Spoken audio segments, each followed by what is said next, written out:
the stress and how we have to look at stress, okay?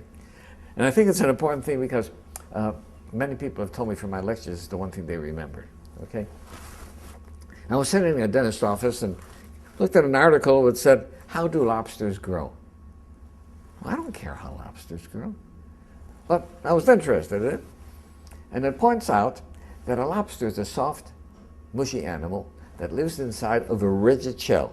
That rigid shell does not expand. Well, how can the lobster grow? Well, as the lobster grows, that shell becomes very confining. Right? And the lobster feels itself under pressure and uncomfortable. It goes under a rock formation to protect itself from predatory fish, casts off the shell, and produces a new one. Well, eventually, that shell becomes very uncomfortable as it grows, right?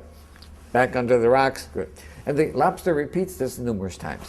The stimulus for the lobster to be able to grow is that it feels uncomfortable. Right? Now, if lobsters had doctors, they would never grow, because as soon as the lobster feels uncomfortable, goes to the doctor, gets a Valium, gets a Percocet, feels fine, never gets off its shell. So I think that we have to realize that times of stress are also times that are signals for growth. And if we use adversity properly, we can grow through adversity.